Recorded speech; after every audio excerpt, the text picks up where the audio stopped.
J'ai le plaisir de vous présenter un épisode supplémentaire dans notre série sur les premiers chapitres de Genèse. Nous avons commencé cette série en mai dernier, interrompue avec bien d'autres prédications. Donc aujourd'hui, je continue sur les chapitres 6 au chapitre 10. Quand on regarde cette frise, la Bible s'ouvre avec cette affirmation: au commencement, Dieu créa les cieux et la terre. Puis suit le récit de la création. Au soir du 6e jour, Dieu déclare: tout est très bon. Créés par Dieu à son image, Adam et Ève, dont descendent tous les humains, ont été placés dans le jardin d'Éden. À ce premier couple et leurs descendants incombait la mission de peupler la terre entière et d'en faire un jardin d'Éden. L'idylle n'a pas duré longtemps. Adam et Ève se fient aux paroles du serpent, c'est-à-dire Satan, se révoltent contre Dieu en lui refusant l'obéissance. La sentence de Dieu est terrible. Dès ce jour, les êtres humains sont spirituellement morts, séparés de Dieu. Le sol est maudit, le travail est pénible, l'accouchement douloureux, les relations faussées, etc. La mort physique, désormais, caractérise leur vie. Dieu les chasse hors du jardin d'Éden. Et l'Épître aux Romains déclare, en s'appuyant sur ce récit, que le salaire du péché est la mort. En Romains 6, 23. Malgré leur rébellion, Dieu annonce un libérateur, le descendant de la femme, qui vaincra Satan.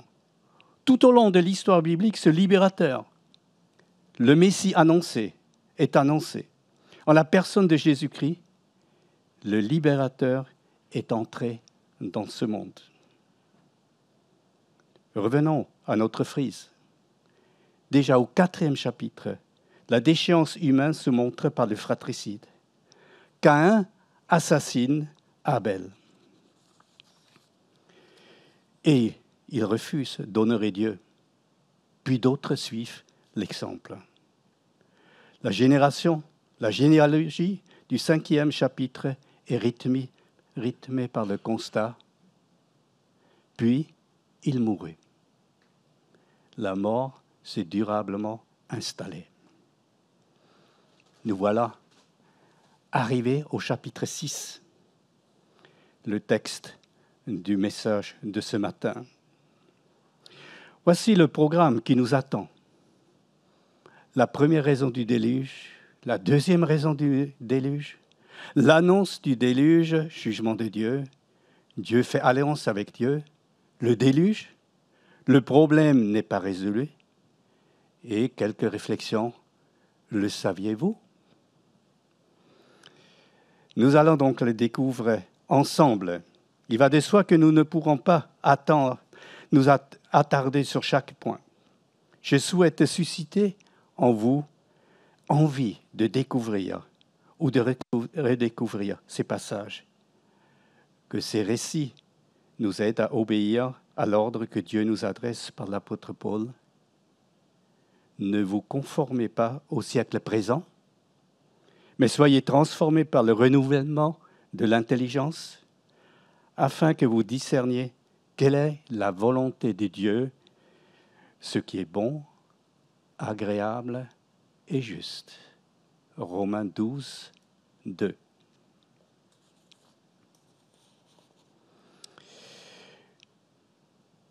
Nous arrivons donc à la première raison du déluge. Lorsque les hommes eurent commencé à se multiplier sur la face de la terre et que les filles leur furent nées, les fils de Dieu virent que les filles des hommes étaient belles et qu'ils en prirent pour femmes parmi toutes celles qu'ils choisirent. Alors l'Éternel dit, « Mon esprit ne restera pas toujours dans l'homme, car l'homme n'est que chair, et ses jours seront de 120 ans. » Les géants étaient sur la terre en ces temps-là, après que les fils de Dieu furent venus vers les filles des hommes, et qu'elles leur donnaient des enfants. Ce sont ces héros qui furent fameux dans l'Antiquité. Au premier verset, le texte constate tout simplement que l'ordre de multiplier la terre avait bien commencé. Et la deuxième partie du verset biblique, qui insiste sur les filles leur fut née, introduit ce qui suit. Car en effet, à partir du deuxième verset, on a un texte assez bizarre. On nous parle des fils de Dieu. C'est quand même étrange. La Septante, la traduction en grec de l'Ancien Testament, traduit ce mot par ange. Dans d'autres ouvrages, on parle des êtres célestes. Qui sont-ils? Plusieurs idées sont avancées pour expliquer ces êtres. Dans vos Bibles études, vous trouverez certainement quelques allusions. Moi, je m'attarde sur l'idée qui a dominé du temps de Jésus. Du temps de Jésus, effectivement, on croyait que c'était des anges déchus, des êtres célestes déchus, qui prenaient la forme des hommes et qui s'unirent aux femmes. Au verset 4, nous apprenons que de ces unions, des géants étaient nés. Ainsi, la ligne humaine se trouve donc contaminée par des êtres divins qui n'avaient pas gardé leur rang, leur dignité. C'est ainsi que Jude 6 en parle. Et c'est une menace pour la promesse du libérateur, descendant de la femme. Le texte nous ne le dit pas clairement. Au verset 3, le jugement que Dieu prononce est sévère. Il ne reste que 120 ans jusqu'au déluge. Quelques personnes pensent qu'il s'agit, c'est l'âge qui a 120 ans, que désormais l'humain ne dépassera pas les 120 ans. Mais quand on regarde combien d'années ça durait, où l'âge descend tout doucement pour arriver à 120 ans, ça semble un peu bizarre. C'est pourquoi beaucoup d'interprètes pensent 120 ans désigne l'annonce du déluge et le temps pour arriver au déluge. Ça veut dire 120 ans à disposition pour se repentir, pour changer de vie. Mais pour les fils de Dieu, un jugement bien difficile, bien différent a été appliqué. C'est le Nouveau Testament qui nous révèle cela. En 2 Pierre, chapitre 2, verset 4, on lit « Car si Dieu n'a pas épargné les anges qui ont péché, mais s'il les a précipités dans les abîmes des ténèbres, il les a réservés pour le jugement. » En Jude 6, il a réservé pour le jugement du grand jour, enchaînés éternellement par les ténèbres, les anges qui n'ont pas gardé leur dignité ou leur rang, mais qui ont abandonné leur demeure. Pierre et Jude se réfèrent au jugement exercé contre les fils de Dieu. Dans le contexte, il parle encore d'autres événements. Pour les avertir, le Seigneur s'est délivré des hommes justes, mais il réserve les injustes pour être punis au jour du jugement. Cet avertissement s'adresse à nous. Malheur aux injustes. Juste, ayez confiance. Les deux volets qui sont donc exprimés.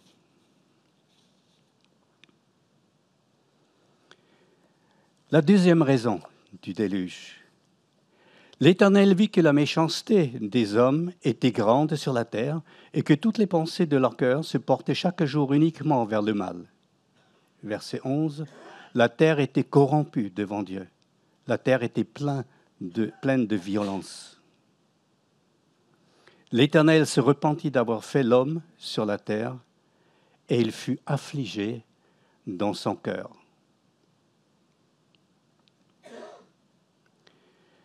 Au verset 5 du chapitre 6, nous avons lu que l'humanité était caractérisée par la méchanceté. Ce n'était pas une méchanceté par négligence, mais le fruit d'une méditation du mal.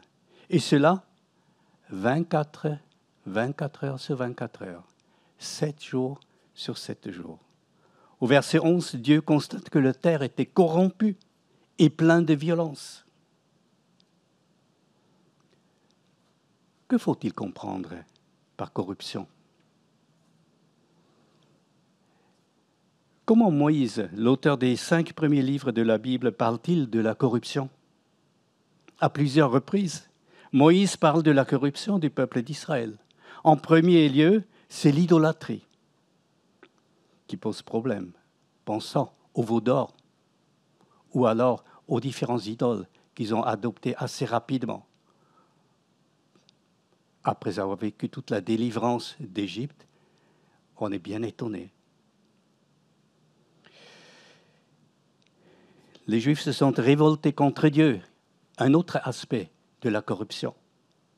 Aaron et Myriam voulaient s'opposer à Moïse, lui devenir égal. L'équipe de Corée voulait devenir des sacrificateurs. Ils n'étaient pas contents avec leur rang. C'était donc une question de pouvoir. La corruption, nous avons maintenant idolâtrie et nous avons la quête du pouvoir. Nous avons aussi le problème de la confiance en Dieu. Lorsque Dieu leur dit « Allez, prenez possession du pays », ils se dégonflent. Ils n'avaient pas confiance en l'ordre de Dieu. Et lorsque Israël n'était pas capable de prononcer une malédiction sur le peuple Israël, Moab a envoyé ou invité les Israélites à participer à leurs fêtes religieuses. Ils se sont laissés emporter par les idoles et par la débauche et ont ainsi corrompu leur cœur. Donc, vous voyez, la corruption, elle touche l'idolâtrie, ça veut dire mettre quelque chose autre ou quelqu'un autre à côté de Dieu ou au-dessus de Dieu. C'est la quête du pouvoir, c'est la débauche, c'est le manque de confiance en Dieu.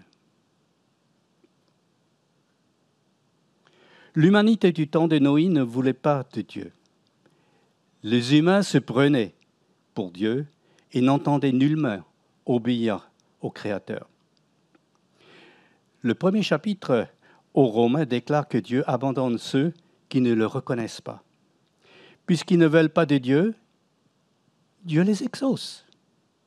Ils ne se rendent pas compte que c'est la pire des choses qui puisse leur arriver.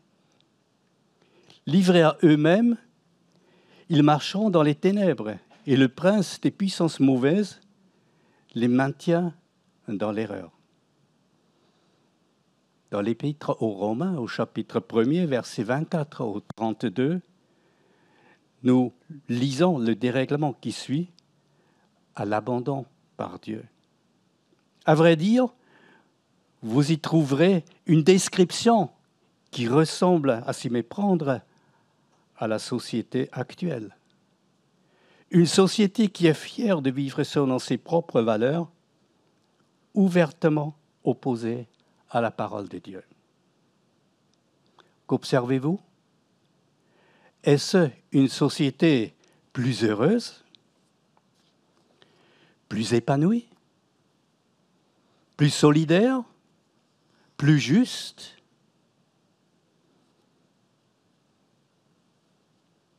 En parlant des fins des temps, Jésus dit « Ce qui arriva du temps de Noé arrivera de même à l'avènement, c'est-à-dire au retour de Jésus-Christ, du Fils de l'homme. Car dans les jours qui précédèrent le déluge, les hommes mangeaient et buvaient, se mariaient et mariaient leurs enfants, jusqu'au jour où Noé entra dans l'arche. Et ils ne se doutèrent de rien jusqu'à ce que le déluge vint et les emporta tous. Il en sera de même à l'avènement, au retour du Fils de l'homme, de Jésus. Du temps de Noé, et aujourd'hui de même, la société est insouciante. Elle ne se rend pas compte que le jugement s'approche. Le passage au verset 6 du chapitre 6 de Genèse termine « Une telle société n'est pas digne de continuer d'exister. » Le cœur affligé, Dieu l'abandonne au jugement. L'annonce du jugement, du déluge, jugement de Dieu.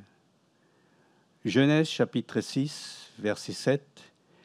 Et l'Éternel dit, « J'exterminerai de la face de la terre l'homme que j'ai créé, depuis l'homme jusqu'au bétail, aux reptiles et aux oiseaux du ciel, et je me repens de les avoir faits. » Dieu annonce un jugement universel qui touche toute la terre. Tous les humains sont exterminés. Tous les êtres vivants sur la terre sont exterminés.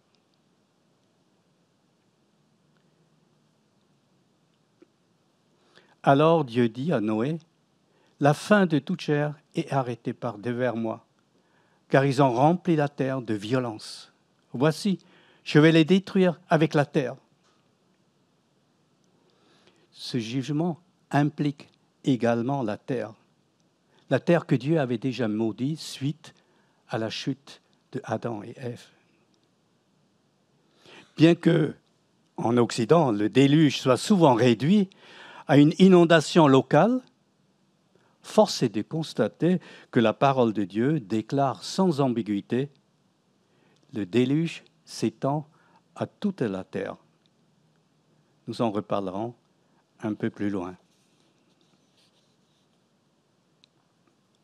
Dieu fait alliance avec Noé. Mais Noé trouva grâce aux yeux de Dieu, au verset 6. C'est quand même effrayant et extrêmement décevant. Toute l'humanité de l'époque est considérée comme étant corrompue. Une seule personne, Noé, a été approuvé par Dieu. Il sort du lot. Il ne suit pas le courant dominant. Et on voit qu'ici, encore une fois, il se trouve que quelqu'un a appliqué une parole qui a été formulée bien des siècles plus tard par l'apôtre Paul. Ne vous conformez pas au siècle présent, mais soyez transformés par le renouvellement de l'intelligence, afin que vous discerniez quelle est la volonté de Dieu, ce qui est bon, agréable et parfait. Romains 12, 2. Voici la postérité de Noé. On pourrait aussi dire, voici l'histoire de Noé. Noé était un homme juste, intègre dans son temps. Noé marchait avec Dieu. Voici un petit résumé de la qualité de notre cher Noé. C'était un homme juste, mais qui commettait quand même des péchés. C'était un homme intègre, la plupart du temps, mais quand même pas toujours. Noé marchait avec Dieu, mais parfois il était quand même rebelle. Mais c'est un homme qui mettait sa confiance en Dieu. Noé engendra 3 fils, Sem, Cham, Japheth. Mais j'établis mon alliance avec toi, tu entreras dans l'arche, toi et tes fils, ta femme et les femmes de tes fils avec toi. L'alliance que Dieu conclut avec Noé et sa famille sert à les sauver, ainsi qu'un échantillon des animaux pour repeupler par la suite la terre. Pour cela, il fallait construire l'arche selon le plan de Dieu. Il fallait du temps, des décennies. Il fallait persévérance dans une terre qui laissait rien apparaître d'un déluge prochain. Il fallait s'appuyer sur la foi, la confiance en l'annonce de la parole, l'avertissement et la promesse de Dieu. En Hébreux chapitre 11, verset 7, nous lisons ceci. C'est par la foi que Noé, divinement averti des choses que l'on ne voyait pas encore, et saisi d'une crainte respectueuse, construisit une arche pour sauver sa famille. On oublie dans le texte qu'il y avait aussi des animaux dedans. C'est par elle qu'il condamna le monde et devint héritier de la justice qui s'obtient par la foi. La foi de Noé s'est manifestée dans sa pleine confiance en Dieu, en son ordre de construire une arche. Il était en quelque sorte un prédicateur pour les gens de l'époque. Et personne n'a pris son message au sérieux. Sa foi a produit des œuvres. Et par ces œuvres, sa foi a été attestée comme étant véritable, solide.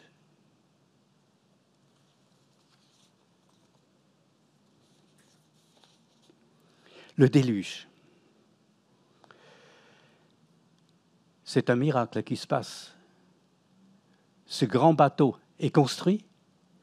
Noé entre dedans, les animaux le suivent ou le précèdent, je ne sais pas exactement. En tout cas, extraordinaire. Le bateau s'est rempli. Nous avons un échantillon d'animaux et nous avons Noé dedans. Et c'est Dieu qui ferme la porte. Et le temps de l'attente commence. 1 jour, 2 jours, 3 jours, 4 jours, 5 jours, 6 jours. Zut, toujours le soleil. 7 jours. Et la pluie commence. Et les sources de la terre, de l'abîme, se sont ouvertes. C'est le 2e mois, le 17e jour. Les eaux ont rempli, submergé toute la terre. Au bout de 5 mois, l'arche s'est arrêtée sur le mont Ararat. Puis les eaux décroissent, les sommets des montagnes deviennent visibles. Ensuite, Noé lâche des corbeaux, ne reviennent pas. La colombe, 2 fois il la lâche, elle revient à chaque fois. La 3e fois, elle a trouvé de quoi se nourrir, se déplacer. Elle reste à l'extérieur, ne revient plus. Mais ce n'est pas pour autant qu'il peut ouvrir la porte. Il doit encore une fois attendre. C'est seulement 1 année plus tard, au 2e mois, le jour 27, où Noé et les animaux peuvent quitter ce bateau. Ils ont passé plus d'1 an dans ce bateau. Plus d'1 an enfermés. Puis, Noé offrait des holocaustes.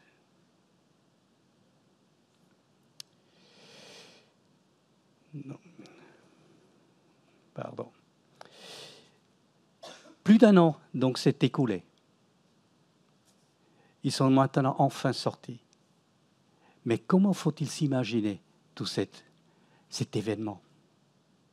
Pour avoir une petite idée du déluge, il suffit de se rappeler des dernières inondations. Vous avez vu les images, les dégâts énormes nous ont laissés sans voix. Mais le déluge est bien pire encore. Pour que les eaux sortent de la terre, il faut une activité tectonique, donc des tremblements de terre, une activité volcanique.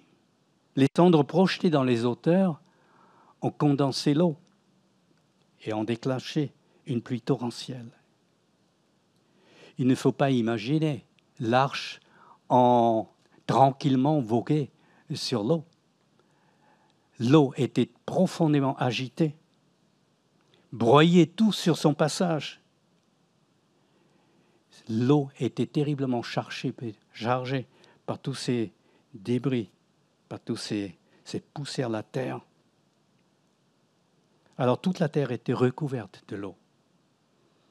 Il est intéressant de prendre le psaume 104, versets 8 et 9, qui décrivent la suite. Les montagnes se sont élevées, les vallées se sont abaissées. Ça montre bien qu'au départ, les vallées n'étaient pas aussi profondes, les montagnes pas aussi hauts comme c'était vers la fin du déluge. Donc les montagnes se sont élevées, les vallées se sont abaissées au lieu que tu leur as fixé. Tu as posé une limite que les eaux ne doivent point franchir afin qu'elles ne reviennent plus couvrir la terre. Dieu a donc indiqué comment les choses doivent se passer. Une petite parenthèse. Quelle est la plus grande préoccupation de notre société? Pour pas mal de personnes, c'est l'environnement. On parle du réchauffement climatique. Dans tous les débats, on oublie une chose qui est quand même déterminante. Dieu intervient ici et là très directement dans l'environnement, dans la météo, dans les tremblements de terre et autre chose. On oublie que ça existe. Lorsque Dieu a finalement ordonné de quitter l'arche, la terre était méconnaissable. Elle porte les stigmates du jugement de Dieu. On ne peut imaginer le choc vécu par la famille de Noé. Comment réagir à un tel désastre? Accuser Dieu? Tu n'as pas fait ton boulot? C'est inhumain? C'est insupportable? Lui faire des reproches? Noé réagit tout à fait différemment. Il offrait des holocaustes. Qu'est-ce que cela veut dire? Un holocauste est un sacrifice où un animal de première qualité est sacrifié sur l'autel. Son sang est versé au pied de l'autel et l'animal, donc la carcasse, elle est déposée sur le feu, il est brûlé entièrement. Par là, Noé déclare « En fait, je suis coupable devant Dieu. Je ne peux pas me présenter en mon propre nom. J'ai besoin d'un substitut. Je suis digne de mort. C'est la bête ici que je sacrifie qui prend cette condamnation sur lui. » Je vous rappelle, le salaire du péché est la mort.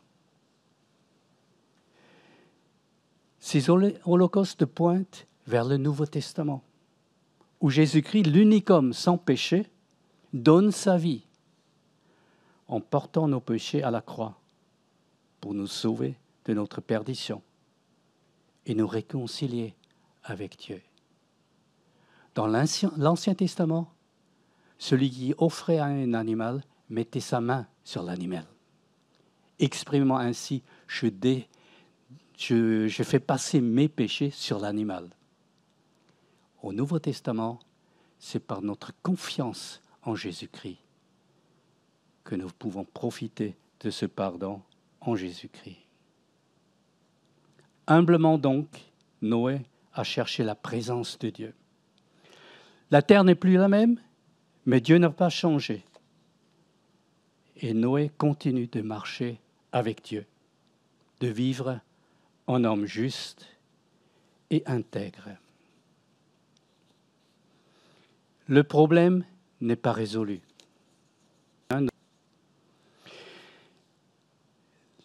Au chapitre 8, verset 21, nous lisons « L'Éternel sentit une odeur agréable, donc de l'Holocauste, et l'Éternel dit en son cœur, « Je ne maudirai plus la terre. » On aurait pu penser là, c'est terminé. Mais le texte continue. à cause de l'homme, parce que les pensées du cœur de l'homme sont mauvaises dès sa jeunesse. Et je ne frapperai plus tout ce qui est vivant comme je l'ai fait. Dieu reçoit favorablement l'holocauste de Noé, tout en constatant fondamentalement, l'homme n'a pas changé. C'est un constat qui doit nous secouer. L'état de l'être humain est tel qu'il ne parvient absolument pas à répondre aux exigences de Dieu. Les récits de l'Ancien Testament et du Nouveau Testament confirment ce constat. Et si vous voulez découvrir les abîmes du cœur humain, lisez Romains chapitre 3, versets 9 à 18. Ça peut nous faire peur. On est perdu. N'y a-t-il donc aucune solution ? Déjà Moïse annonce en Deutéronome chapitre 30, verset 6, « L'Éternel ton Dieu, il parle à Israël, l'Éternel ton Dieu circoncira ton cœur et le cœur de ta postérité, et tu aimeras l'Éternel ton Dieu de tout ton cœur, de toute ton âme, afin que tu vives. » Pour que l'être humain puisse vraiment s'approcher de Dieu, il faut que Dieu le transforme. Plusieurs annonces de même genre sont réparties sur l'Ancien Testament. C'est dans le Nouveau Testament, la personne de Jésus-Christ, que cette transformation de l'être humain se réalise. La nouvelle naissance, opérée par l'Esprit Saint. Mais la perfection finale est encore à attendre au moment où Jésus reviendra et prendra les siens auprès de lui. Continuons notre lecture. Au verset 22, chapitre 8, « Tant que la terre subsistera, le semail et la moisson, le froid et la chaleur, l'été et l'hiver, le jour et la nuit ne cesseront point. La terre portera ses fruits. Jour et nuit se succèdent, l'année est divisée dans des saisons. » Avez-vous remarqué que c'est pour la première fois qu'on parle des saisons? Ce texte semble indiquer que le climat antédiluvien était bien différent. Probablement un climat chaud, assez humide, car la pluie non plus ne semble avoir existé auparavant, selon Genèse chapitre 2. Mais au-delà de tous ces changements, le texte nous apprend qu'il n'y a plus de catastrophe mondiale aussi longtemps que la Terre existe. Nous voilà rassurés. Plus de déluge. Je résume le texte du chapitre 9, versets 20 à 27. Noé a planté une vigne. Il s'est enivré du vin, s'est découvert. Cham, le père de Canaan, le rapporta à ses frères, et Canaan était maudit. Une drôle d'histoire. L'histoire de Noé qui plante des vignes touche notre sensibilité française. Un repas accompagné par un verre de vin est souvent apprécié. Mais Noé abuse et se trouve ivre-mort dans sa tente dénudée. Cham, qui voit son père, le rapporte à ses frères. Et probablement, plusieurs se sont approchés pour regarder. Mais pas les deux frères.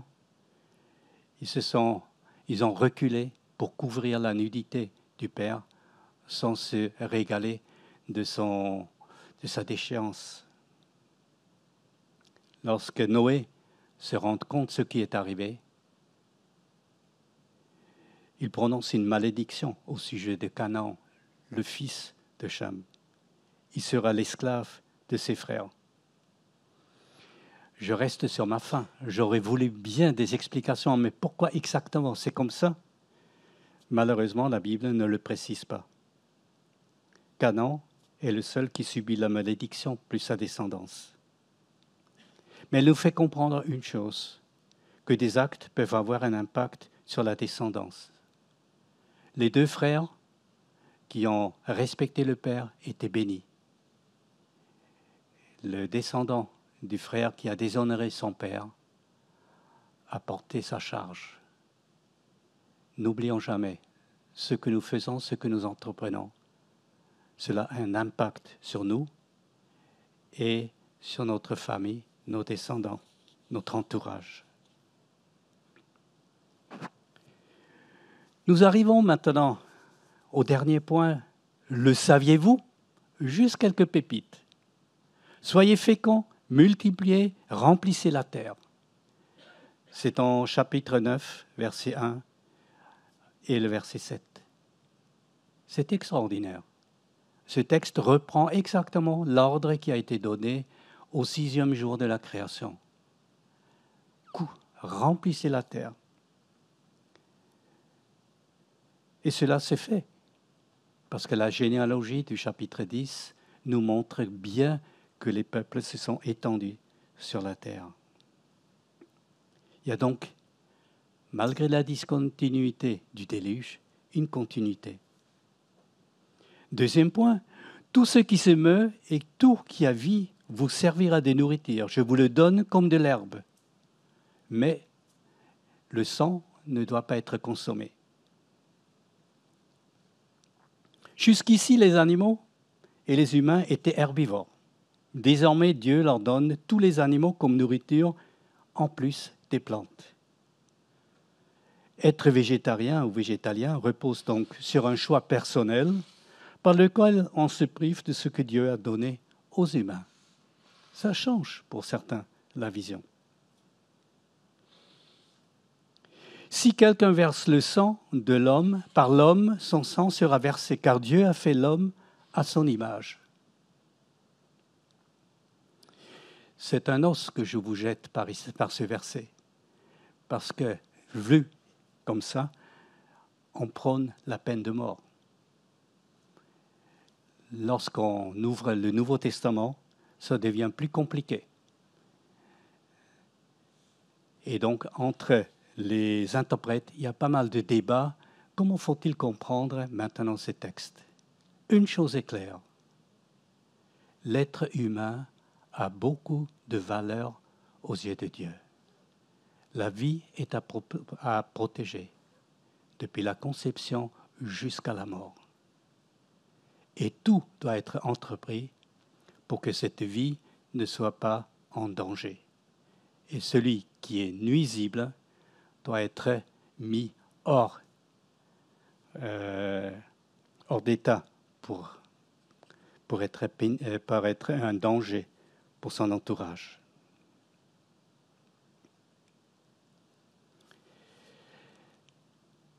L'alliance avec Noé, sa postérité et tous les êtres vivants, plus de déluge. Cela se lit dans le chapitre 9, à comparer aussi avec le chapitre 6. Ce qui est particulier dans cette alliance, c'est la seule alliance où les animaux sont inclus. C'est juste à faire remarquer. Ça concerne aussi les animaux. Sinon, rien de particulier. Le dernier point, signe de l'alliance, c'est l'arc-en-ciel. Les couleurs d'un arc-en-ciel ne changent jamais. Elles se déroulent toujours dans le même ordre. 7 couleurs existent dans le spectre. Le rouge, l'orange, le jaune, le vert, le bleu, l'indigo et le violet. Ce phénomène naturel nous rappelle qu'il n'y a plus de déluge. Cependant, il est plutôt étonnant que LGBT+, et en rajoutant encore pas mal de sigles, ait choisi l'arc-en-ciel comme emblème. Il déclare pourtant que Dieu avait jugé le monde et qu'il ne le fera plus de la même manière. En effet, l'arc-en-ciel perdurera jusqu'au jour où Dieu consumera la terre et les cieux pour en former de nouveaux cieux et une nouvelle terre. Une habitation parfaite pour le peuple de Dieu que Dieu s'est acquis par le sacrifice de Jésus-Christ. C'est peut-être une opportunité, une bonne manière d'engager une discussion avec certaines personnes. Nous voilà arrivés à la fin de notre parcours. Que dire? Que peut-on dire en conclusion? Je pense que 2 Pierre chapitre 3, versets 4 à 14 se prête à merveille comme conclusion. Je ne lirai pas tous les versets, mais presque. Où est la promesse de son avènement? Car depuis que les pères sont morts, tout demeure comme dès le commencement de la création. Ils veulent ignorer en effet que les cieux existaient autrefois par la parole de Dieu, de même qu'une terre tirée de l'eau est formée au moyen de l'eau, et que par ces choses, le monde d'alors périt, submergé par l'eau. Tandis que, par la même parole, les cieux et la terre d'à présent sont gardés et réservés pour le feu, pour le jour du jugement et de la ruine des hommes impies. L'histoire de Noé est importante parce qu'elle nous montre la fidélité de Dieu à sa parole. Une parole annoncée s'accomplira. Point. Le déluge a eu lieu, le retour de Jésus, le jugement final, aura également lieu. Le jour du Seigneur viendra comme un voleur. En ce jour, les cieux passeront avec fracas. Les éléments embrasés se dissoudront et la terre avec ses œuvres qu'elle renferme sera consumée.